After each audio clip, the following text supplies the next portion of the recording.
Knowledge here is that this is an operation that did not require prior consent of Congress, prior authorization of Congress. It required notification of Congress. It's well within Article 2. I know as many details as I can know before going to the SCIF for the classified briefing. MAGA Mike Johnson is absolutely panicking right now as he and the other MAGA Republicans returned to Capitol Hill and instantly had a meltdown trying to justify Donald Trump's unlawful invasion of Venezuela. And this isn't just some minor disagreement about policy. This is the Speaker of the House completely abandoning his constitutional duty to guard Article 1 war powers.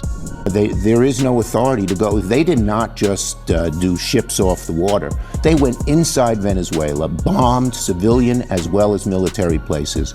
And it's a violation of the law to do what they did without getting the authorization of Congress. MAGA Mike stood up at a press conference and said, "We didn't need to authorize this. As long as we got notice at some point afterwards, that's all that matters." Let that sink in.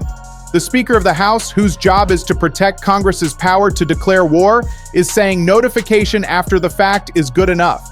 And here's what makes this absolutely devastating. He's admitting he spoke with Trump, the Secretary of State, and the Secretary of Defense within hours of the operation commencing. Not before, not to authorize it, after it already happened. Think about what that means. Congress was cut out of the decision entirely. They were just informed after American forces had already invaded another country. But real quick, before we get into this, let's be honest. You can't really trust mainstream media anymore.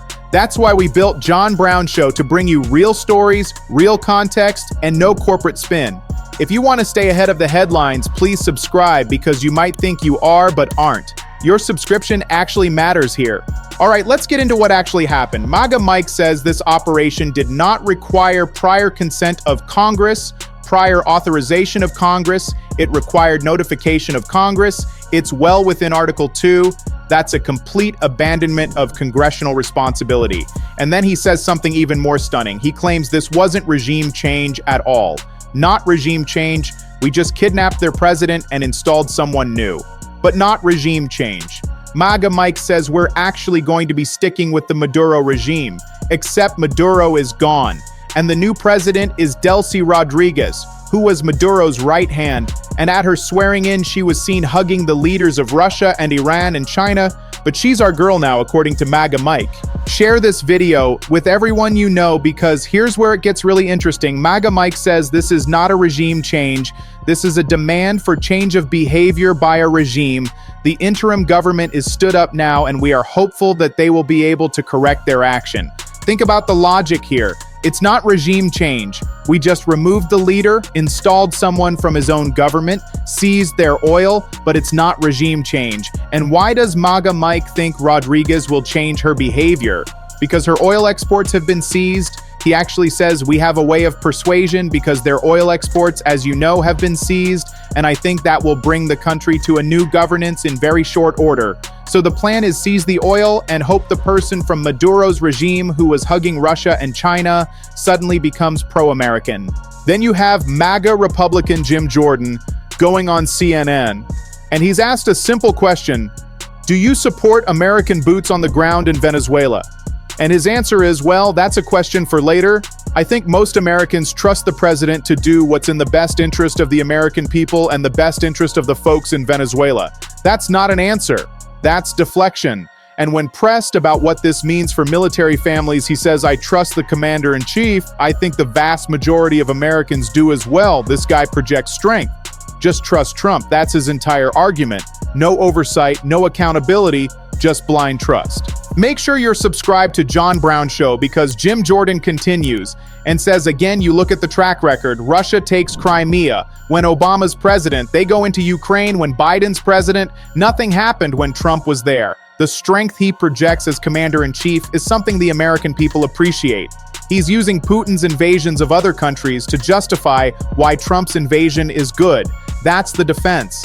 And when asked if the US should run Venezuela, he says, well, I think we're going to work on making sure there's a better outcome for America and for the people of Venezuela. I trust the president. When he says he's going to do something, he gets results. I like how Rubio handled things, so I trust these guys. We'll see how this shakes out. A congressman admitting he has no idea what the plan is. And here's what makes this even more absurd. Senator Mark Wayne Mullen from Oklahoma says what we need to do here is focus on promoting democracy and free and fair elections and returning the political prisoners in Venezuela, when Trump has literally said the exact opposite. Trump doesn't support Maria Corina Machado, the Democratic opposition leader. Trump picked Delcy Rodriguez from Maduro's regime. So either Mullen doesn't know what Trump's plan is or he's lying. Mullen says what we want to see is that the Venezuelan people take their country back and they become that democracy again. I think that's what the president is saying. We're going to leave it up to the Venezuelan people to choose their next government. Except Trump already chose their government, Rodriguez, from Maduro's regime.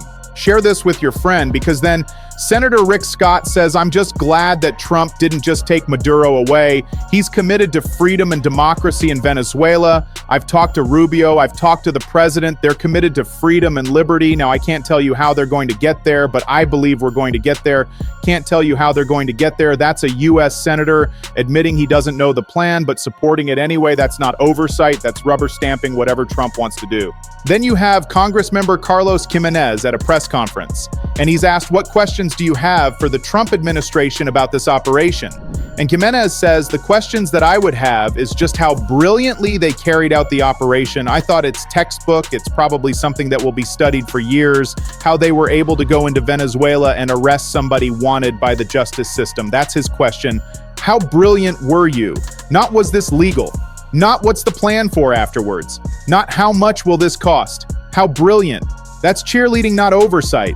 And at the same press conference, you had Congresswoman Maria Salazar. She's a supporter of Maria Corina Machado, the Democratic opposition leader. But Trump says Machado doesn't have the respect of the Venezuelan people. Trump picked Rodriguez from Maduro's regime instead.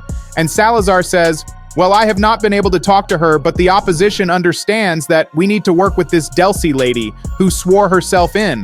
But Marco Rubio said it's been 48 hours. Let's give us a few months until we create stability, and I'm sure Maria Corina Machado will go back in and be able to put together free and fair elections. Give it a few months. Maybe it'll work out. That's the plan. Hope. And here's where the Republican confusion becomes completely obvious.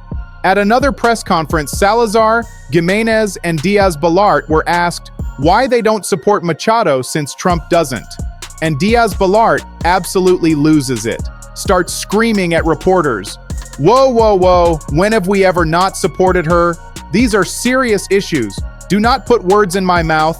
I will not tolerate putting words in my mouth or my colleagues' mouths, the reporter points out, but you support Trump's plan and Trump doesn't support her. And Diaz-Balart says, we have been consistent from day one. I am convinced there's going to be a transition. I'm convinced the next democratically elected president of Venezuela is going to be Maria Corina.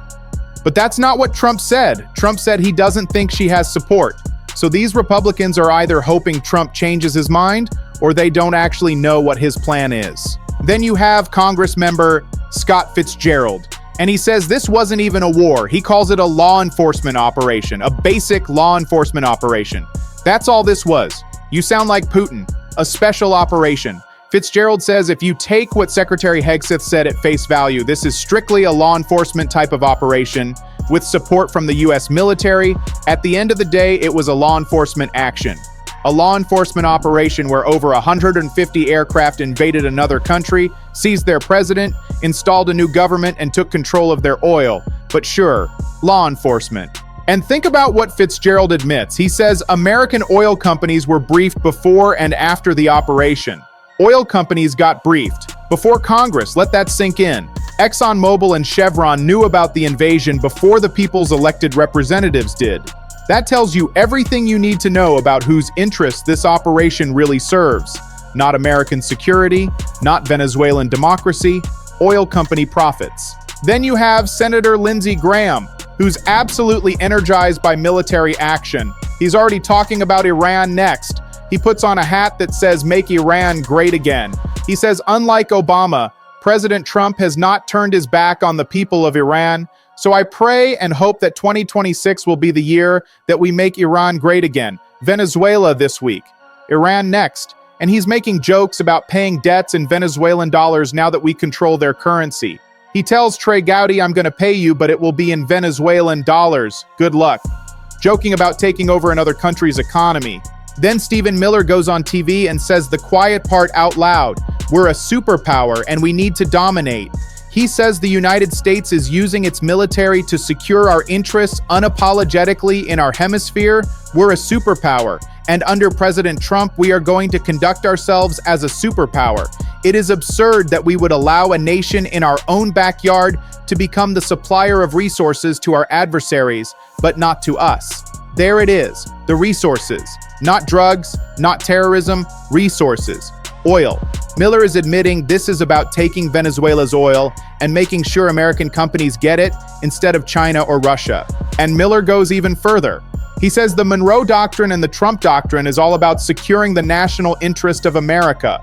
For years, we sent our soldiers to die in deserts in the Middle East. The future of the free world depends on America being able to assert ourselves and our interests without apology. And when he's asked about Greenland, he doesn't rule out military force. The reporter asks, "Can you say that military action against Greenland is off the table?"